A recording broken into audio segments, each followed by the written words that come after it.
Ce jour-là, Frédéric devait passer me voir. J'étais sur mon lit, assis en position du lotus. Frédéric était censé passer me voir. Je n'attendais plus que sa visite. Il était censé me passer me voir. Et quand j'ai écouté attentivement, j'entendais chaque bruit, chaque mouvement. J'entendais les mouvements des bras, les va-et-vient des personnes dans le couloir. J'entendais les médecins prendre leur stéthoscope, rentrer et sortir. Frédéric était censé passer me voir. Et moi, j'écoutais attentivement chaque mouvement. J'entendais les personnes qui passaient dans le couloir. J'entendais les personnes qui prenaient leur stéthoscope et qui les posaient sur le torse des femmes et des hommes. J'entendais les toux grasses et les toux sèches. J'entendais leurs mains qui appuyaient comme un massage violent sur leur torse. J'entendais chaque mouvement. La caissière à l'entrée. J'entendais la caissière à l'entrée du supermarché en bas, qui faisait passer les commandes des personnes. Il y avait aussi la personne à l'entrée qui était occupée de mettre les bracelets à la main des patients. J'écoutais tout ce que je voyais, comme par exemple la caissière du supermarché qui prenait les commandes et qui s'en occupait. Elle faisait passer tout ce que les personnes avaient commandé et avaient acheté. Ensuite, elle les mettait dans des sacs et les gens les récupéraient par la suite. J'écoutais aussi les gens à l'entrée qui se plaignaient. J'étais assis en position du lotus. Je respirais et j'inspirais. J'étais assis sur mon lit. De temps en temps, quand j'ouvrais les yeux, c'était pour regarder les rideaux blancs. Mais sinon, la seule chose à laquelle je prêtais attention, la seule chose que j'écoutais, c'était les pas qu'il y avait à l'extérieur, dans le couloir, à l'entrée. Juste en face, c'était les ascenseurs. Et j'écoutais les couloirs. J'écoutais les couloirs qui sont pleins de ressources et pleins de secrets. Pour moi. Pour moi, c'était plein de ressources et plein de secrets. C'était quelque chose à laquelle je me fiais quand je n'étais pas bien.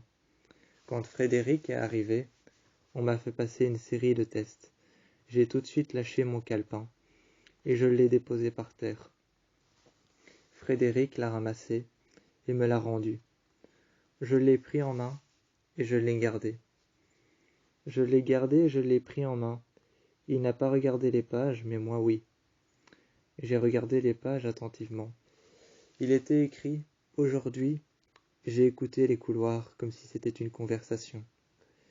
J'ai écouté chaque pas de chaque personne qui sont passées juste devant chez moi.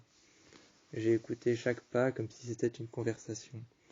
Et j'ai écouté quand je suis descendu, quand je suis passé devant le supermarché. J'ai écouté les caissières qui faisaient passer les commandes. J'ai écouté tout ce que je pouvais écouter, chaque bruit, chaque son, chaque personne qui parlait, chaque pas, chaque talon et chaque petit escarpin que j'entendais dans le couloir. Chaque talon haut, chaque talon aiguille qui passait devant ma chambre. Je les écoutais. Je regardais la blouse blanche de la personne qui passait dans ma chambre. C'était un homme. C'était une grande personne avec un torse musclé. Une grande personne que je regardais. Elle venait m'expliquer ce qui se passait, et je l'écoutais attentivement. J'ai vu que dans sa poche, il avait un stylo bille. Et un stylo à plumes noir dans sa poche. Dans sa poche, il avait un stylo à plumes noir et un stylo bille noir. À côté, il y avait un crayon à papier. Un bic à 4 couleurs. Juste à côté, dans la poche de son GSM, il y avait son GSM personnel. Il a reçu un appel et il est parti dans le couloir. Encore une fois, Frédéric, tu étais là. Tu as attendu sur le fauteuil en cuir noir et j'écoutais chaque conversation qu'il y avait dehors. Tu m'as demandé ce qu'il y a et je t'ai regardé. J'ai dit, hein, quoi? Distrait par ce qu'il y avait dehors. Distrait par ce qu'il y avait dehors, je t'ai dit, hein, quoi? Et je t'ai regardé. J'ai dit, non, rien, en regardant le stylo à plumes et le stylo bille noir que cet homme avait dans sa poche. Il a pris son GSM personnel et est parti dans le couloir passer un appel. Ensuite, tu es arrivé à côté de moi, Frédéric. Tu t'es posé et j'ai regardé l'horizon. Tu t'es posé à côté de moi et tu as posé ta main sur la mienne, sur ma main qui tremblait. J'ai regardé l'horizon qui se dessinait d'une ligne. Quand j'ai regardé l'horizon qui se dessinait d'une ligne blanche et une ligne jaune. J'ai regardé au-dessus, le ciel était bleu, bleu cristal, comme tes yeux. Le ciel au-dessus était bleu cristal mais couvert par les immeubles et les maisons.